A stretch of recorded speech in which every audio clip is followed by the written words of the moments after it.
President Donald Trump wants to pull out of the Paris Climate Accord. So this is something that everybody is talking about right now. Good. I'm all for it. It's one of those issues where he's had a rough couple of weeks. I have no problem praising Donald Trump for wanting to pull out of it. Now, by the way, I was in Cancun when there was a climate summit. Back then, it was the Kyoto Protocol. For people who don't know what this accord exactly is, it used to be the Kyoto Protocol. It was that for many, many, many years. And Cancun, I remember seeing Ted Turner go up and advocate for China's one-child policy. Classic. And people wanting to put tariffs and taxes on energy. So the Paris Climate Accord, was adopted by consensus in December 2015, signed April 2016, and went into effect in November 2016. So it's been about a year. And pretty new. Yeah, it's pretty new. And President Donald Trump has said, you know what, no, I don't think it's fair to the United States, and I want to pull out. Now, people will say you're a climate change denier. That's not necessarily the case. A lot of people will present this argument, and I understand it. They say, listen, if climate change, though, if it is real, and if it is catastrophic and imminent, don't we have to do something? Why wouldn't you do something? Okay, well, let me give you a few arguments as to why we wouldn't do this thing. This proposal would create an average shortfall of nearly 400,000 jobs in the United States. That's over 200,000 manufacturing jobs. An income loss of more than $20,000 annually over the course of this proposal for a family of four. GDP loss of the United States for up to $2.5 trillion. An increase in household energy expenditures by 13 to 20%. So this also disproportionately asks Americans to curb and pay for the world's carbon emissions. Specifically, it asks for Americans. America, India, and China are the ones that they claim are the biggest, carbon emitters. But then if you look at the list of people who've pledged the most amount, the United States, right at the top. China, nowhere on that list. None. Yeah, I'll get right on that. You expect these other third world countries who have no EPAs, they couldn't care less about environmental regulations to play on an even playing field alongside the United States. So what ends up happening? It ends up hurting the United States economy. And as with everything else, we're the world's greatest peacekeeping force, we're the world's greatest humanitarian force. They want us to foot the bill for everybody else's carbon emissions. And here's what's so telling. There is almost a direct correlation between carbon emissions and advancement in technology and innovation. And thank God for the United States and their advancement in innovation. And this bill would disproportionately harm the American populace. The term globalist has been thrown around so flippantly it's lost all meaning. This is a globalist bill with other foreign governments having the right to mandate, to create sanctions, and tell Americans what they can and can't do with their economy, with their energy. This bill is basically asking the United States economy to just bend over and take it.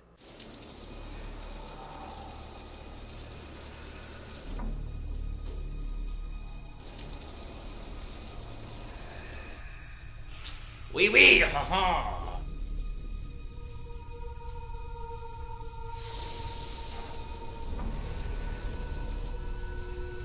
Righto!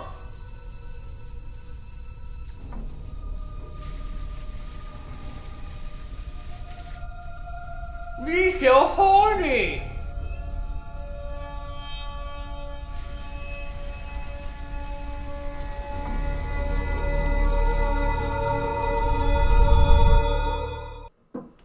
We're going to have Gary Wilson on after this to discuss the negative ramifications of pornography. That's the kind of show you signed up for.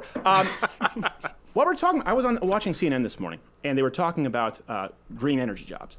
And it was telling me, because someone was talking about, how we need to access all of our energy resources right now, whatever that is, with fracking, coal.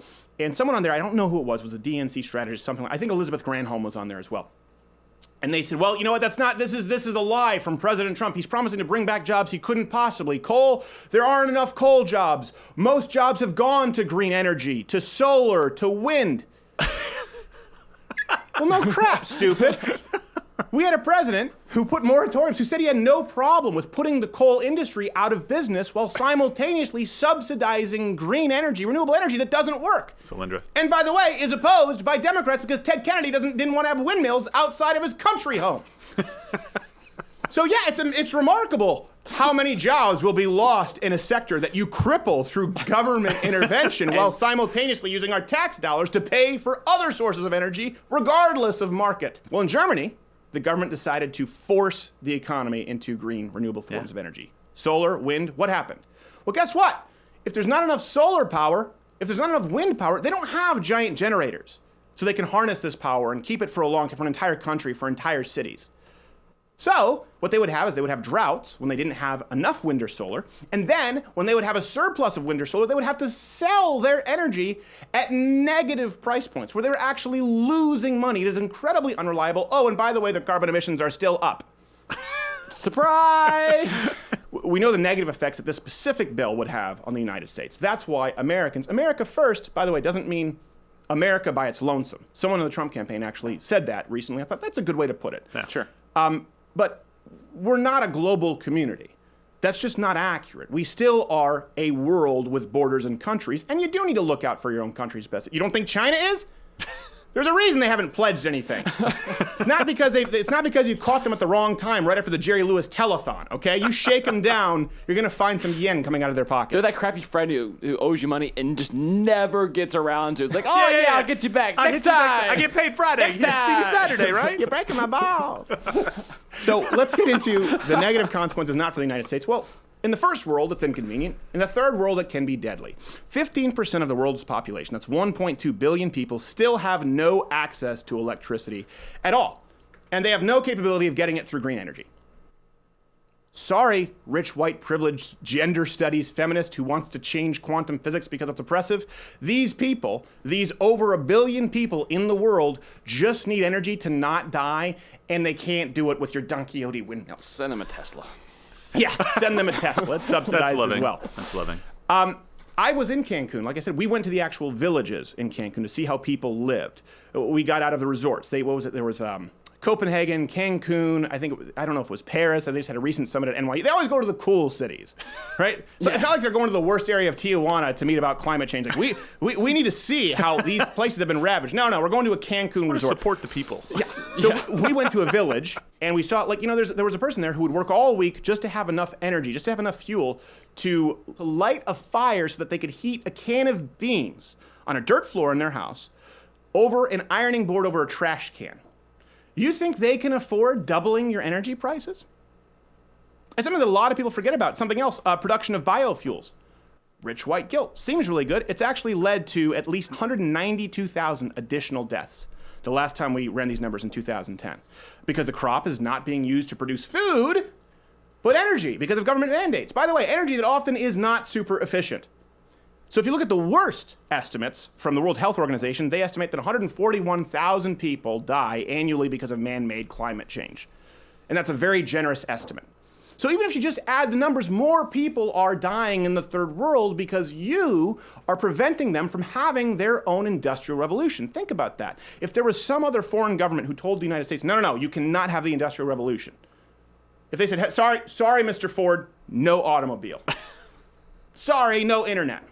Sorry, no factory. Sorry, we're not going to allow you to make things more efficient. There would be no United States of America. We wouldn't be able to broadcast this right now with equipment, by the way, that only 3 years ago would have been reserved for the singularly most professional, expensive studios in the world. It was a mistake letting us get It was a mistake letting us get our paws on it. It's funny they say you're a climate denier. Listen, no one here denies the idea of climate change, okay? I don't know anyone here who even denies that humans have an effect on the overall climate on planet Earth. The question comes down to, is climate change a catastrophic event which is imminent? And is there anything that we can do to stop it if that were the case? If so, what are the direct effects of the Paris Climate Accord? How would that stop this Earth from warming 1 degree over the next 100 years? Although actually, remember, NASA said in the next 50 years it's going to drop half a degree, then go up a degree. What would this do? Because we're going to give up hundreds of thousands of jobs and we'll potentially kill millions of people in the long term in third world countries, preventing them to thrive through innovation and energy. Because,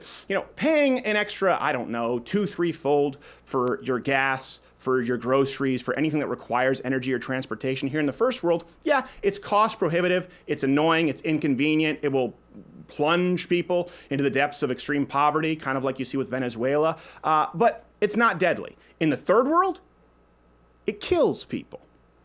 Hey, this video is taken as a clip from the full show, daily show at louderwithcrowder.com/mugclub, where it's available exclusively $69 a year. That's less than $6 a month, less than 2 expensive cups of coffee, or you can feed an African child. But what you want to do, just buy coffee or join the Mug Club. Daily show, louderwithcrowder.com/mugclub. See you there. Don't feed children.